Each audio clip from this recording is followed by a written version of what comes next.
čia dar kartą visi žirgai, ir trumpai apie žokėjus ir jų svorius. Kaip minėjau, tie svoriai turi po finišo būti ne mažesni. Edvinas Kubilius 56 kg, Evelina Ravelytė 57, Aleksandra Kabardov 62, Dmitrij Petrikov 60, Gabrielė Švabinskaitė 52, Tomaš Pastuška 58.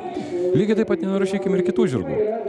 Visi jie išsirikiuoja starto mašinoje ir jų galimybės laimėti kol kas yra lygiai tokios pat kaip ir bet kurio kito žirgo, kuris startuoja čia. Taigi startas duodamas. Kasgi čia,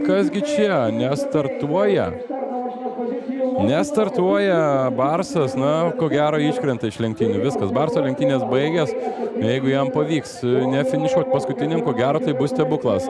Dabar į posūkį eina lyderiai ir kol kas pirmasis Kumara, tas, kuris mažiausiai klausė padokį, yra priekyje, jį vejasi. Dar 3 žirgai, kurie pakankamai netoli, šiek tiek yra atsilikęs 5 žirgas.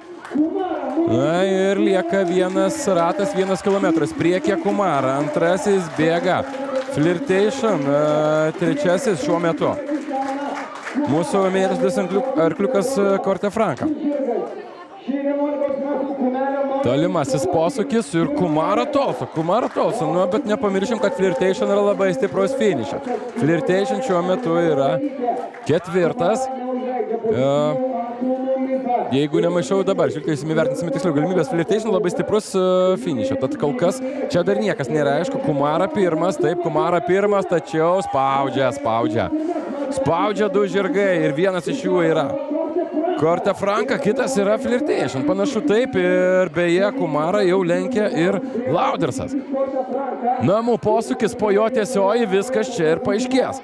Kol kas tie, kas prognozavo, kad šis bėgimas bus nuobodus, buvo visiškai neteisus. Kol kas niekas čia nėra aišku. Flirtation per korpusą priekyje ir vejasi Flirtation. Atsiprašau, priekyje Korte Franka vejasi Flirtation, spaudžia Flirtation, tačiau ne jis vienas. Spaudžia visi 3 žirgai ir tie prie finišo stipriai verčia priekį Laudersas. Laudersas tolsta ir laimi per korpusą aplenkdamas Korte Franka ir Flirtation. Ir beje, dėl tos antrosios pozicijos aš dar nebūčiau tikras, lyg ir Flirtation.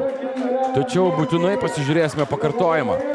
Štai taip, tos prognozės, kad šis bėgimas bus neįdomus, kad čia aiškus favoritas Flirtation. Taip, favoritas pateko į trituką, tačiau nelaimėjo.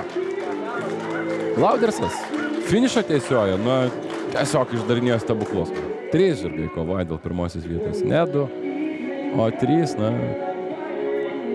štai tie rezultatai. Laudersas, Flirtation, Korte Franka, Kumara, Nova Mir ir Barsas. Toks šešetukas.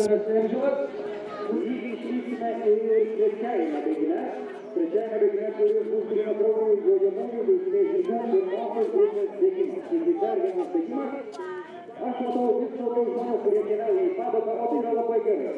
Prie padoko jūs galite susipažinti su visais to ar ano bėgimo žirgais, galite, žinoma, nepašauti rankos ant kanopos, tačiau galite apžiūrėti, kaip jie atrodo prieš bėgimą, ar yra ramus, ar neramus, ir galite